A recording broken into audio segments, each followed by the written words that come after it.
Dramatic figure అవుతుంది. అప్పుడు చూస్తే దాదాపు చాలా క్లియర్గా కాంగ్రెస్కు తను ఒంటరిగానే పెద్ద హైయెస్ట్ మెజారిటీ కాకుండా మొత్తం మ్యాజిక్ మార్క్ కూడా రీచ్ అయ్యే అవకాశం కనిపిస్తోంది. ఇక్కడ వాళ్ళకి ఇంకొక పాజిటివ్ పాయింట్ ఉంది. ఇక్కడ ఎంఐఎం కూడా 1 నుంచి 3 సీట్లు సాధించే అవకాశం ఉంది. కాబట్టి దాదాపు కాంగ్రెస్ అనేది ఇంతకుముందు మహబూబ్ నగర్ అనేది బీఆర్ఎస్ కంచుకోట, బీఆర్ఎస్ అక్కడ మున్సిపల్ చైర్మన్ ఉండేవాడు. ఇప్పుడు చూస్తే మున్సిపల్ కార్పొరేషన్ అయిన తర్వాత మొట్టమొదటిసారి అది కాంగ్రెస్ ఖాతాలోకి వెళ్ళే పరిస్థితి కనిపిస్తుంది. కాంగ్రెస్కు స్పష్టమైన ఆధిక్యత ఉంది. 1-2 తగ్గినా కూడా అక్కడి నుంచి మనకు చాలా స్పష్టంగా ఎంఐఎం నుంచి వారికి సపోర్ట్ వచ్చే అవకాశం ఉంది. ఇక్కడ మనకు తెలుసు మహబూబ్ నగర్ అనేది ముఖ్యమంత్రి రేవంత్ రెడ్డి సొంత జిల్లా. ఇది అక్కడున్న మరో మంత్రి జూపల్లి కృష్ణారావు కూడా ఉన్నారు. అక్కడి నుంచి అక్కడ చాలా కాంగ్రెస్కి అయితే ఆధిక్యత ఉంది. గతంలో బీఆర్ఎస్ కంచుకోటగా ఉన్న ఈ మహబూబ్నగర్ జిల్లాను ఈసారి మున్సిపల్ కార్పొరేషన్ ఎన్నికల్లో కాంగ్రెస్ కైవసం చేసుకునే అవకాశం కనిపిస్తోంది. ఒక రకంగా చూస్తే అక్కడ ముఖ్యమంత్రితో పాటు అక్కడ ఎమ్మెల్యేలందరూ కూడా చాలా కష్టపడి తిరిగారు. ఇక్కడ చాలా ఇంట్రెస్టింగ్ పాయింట్, బీజేపీ కూడా ఇక్కడ చాలా హోరాహోరీగా పోరాడింది. అక్కడున్న ఎంపీ డీకే అరుణ కూడా చాలా విస్తృతంగా పర్యటించారు. అక్కడ చాలామంది మనం ఈ మధ్య చూసాం, బీజేపీ జాతీయ అధ్యక్షుడిగా ఎన్నికైన నితిన్ నబీన్ కూడా మొట్టమొదటి తెలంగాణ పర్యటనని అక్కడ మహబూబ్నగర్లోనే పెట్టారు. అక్కడ సంబంధించి అక్కడ బీజేపీ బలాన్ని పెంచుకునే అవకాశం కనిపిస్తోంది. నిజానికి బీజేపీ 7 నుంచి 8కి పరిమితం అయినా కూడా ఖచ్చితంగా వాళ్ళు ఇంకా బలమైతే పెరుగుతుంది. ఓట్ల శాతం అయితే మరింత పెరిగే అవకాశం కనిపిస్తోంది బీజేపీకి సంబంధించి. ఇంట్రెస్టింగ్. ఒక్కసారి గ్రౌండ్కి వెళ్ళే ప్రయత్నం చేద్దాం. గ్రౌండ్ లెవెల్లో ఎటువంటి చర్చ ఉంది డీటెయిల్గా మాట్లాడుకునే ప్రయత్నం చేద్దాం. మా ప్రతినిధి శివాజీ అప్డేట్స్ అందించేందుకు సిద్ధంగా ఉన్నారు. శివాజీ, మహబూబ్ నగర్ గురించి మాట్లాడుకునే సందర్భంలో ఇటు కాంగ్రెస్ పార్టీకి క్లియర్ మెజారిటీ కనిపిస్తున్నప్పటికీ ఒకప్పుడు బీఆర్ఎస్కి కంచుకోటుగా మాట్లాడుకునే సందర్భం, అటువంటిది కాంగ్రెస్ అక్కడ వ్యూహం ఏంటి? At the same time BJP మెల్లిమెల్లిగా అక్కడ తన ఇన్ఫాక్ట్ చెప్పాలంటే తన బలాన్ని పుంజుకున్న ప్రయత్నం చేస్తున్న చర్చ జరగడానికి ప్రధాన కారణం ఏంటి?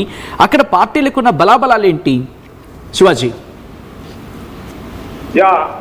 మహబూబ్ నగర్ కార్పొరేషన్ కొత్తగా ఏర్పడినటువంటి కార్పొరేషన్ అయినప్పటికీ కూడా ఇరు ప్రధాన పార్టీలు బీఆర్ఎస్, కాంగ్రెస్, అటు బీజేపీలు కూడా ప్రధాన అగ్రనేతలతోటి ఇక్కడ ప్రచారాలు అయితే ముమ్మరం చేసినటువంటి పరిస్థితి కనబడింది.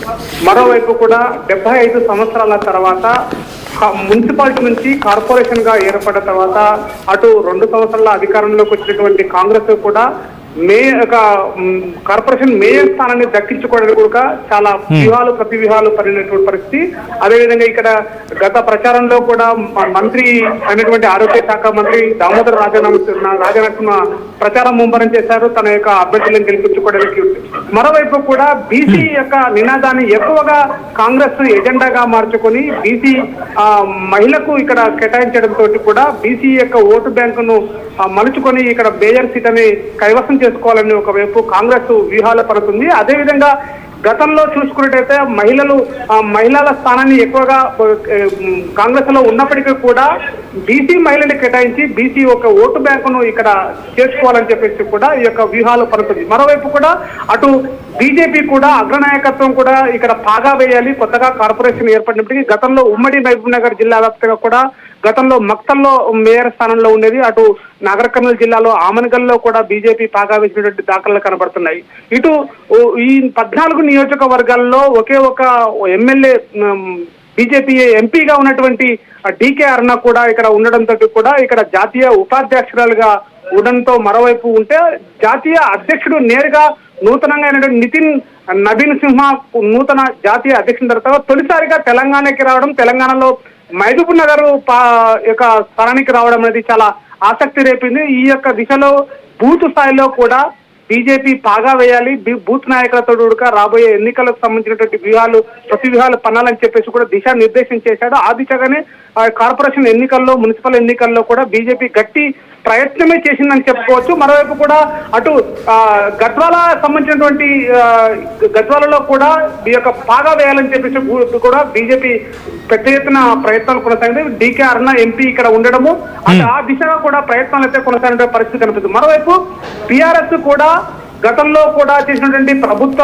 సంక్షేమ పథకాలు ఏవైతే ఉన్నాయో బీఆర్ఎస్ ఆ పథకాలను ముందుగా పెట్టుకొని గత 10 ఏళ్లలో కేసీఆర్ చేసినటువంటి అభివృద్ధి సంక్షేమ పథకాలను ముందుకు తీసుకుంటూ ఈ యొక్క రాజకీయ ఎజెండాను పెట్టుకుంటూ ముందుకు వెళ్ళినటువంటి బీఆర్ఎస్ ప్రభుత్వం మొత్తం మీద కూడా 3 ప్రధాన పార్టీలు ఏవైతున్నాయో 3 ప్రధాన పార్టీలు కూడా తమ ఎజెండాలను మార్చుకుంటూ కూడా కార్పొరేషన్ ఎన్నికల్లో అటు మున్సిపల్ ఎన్నికల్లో పాగాలు వేయాలని చెప్పేసి కూడా కంటిన్యూ చేస్తున్న పరిస్థితి.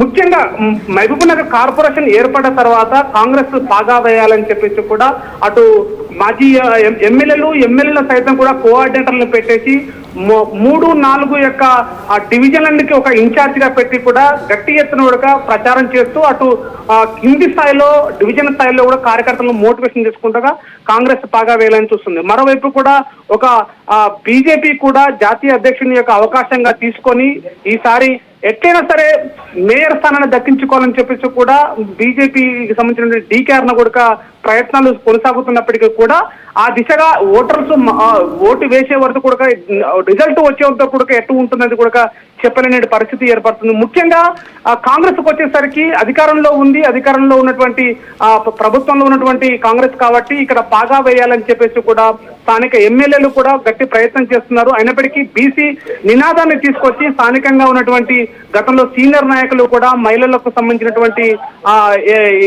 నాయకుల యొక్క కూతుర్లని సతీమణులను కూడా రంగంలోకి దింపి తమ యొక్క గెలుపును దక్కించుకోవడానికి ప్రయత్నం చేస్తున్నారు. స్థానికంగా కూడా కార్పొరేషన్ ఎన్నికల్లో 3 పార్టీలకు సంబంధించినటువంటి నాయకులుగా బలాలను ప్రదర్శించడానికి ప్రయత్నం చేశారు. కానీ రిజల్ట్ ఎట్లా ఉండాలనేది కూడా మనం చెప్పాల్సినటువంటి వెయిట్ చేయాల్సిన పరిస్థితి ఉంది. Sachin. Right Shivaji, thanks for the update. మొత్తంగా మహబూబ్ నగర్ గురించి మాట్లాడుకున్న సందర్భంలో కూడా టోటల్గా అంటే 30 నుంచి 35 స్థానాలని కాంగ్రెస్ అక్కడ దక్కించుకునే అవకాశం ఉంది.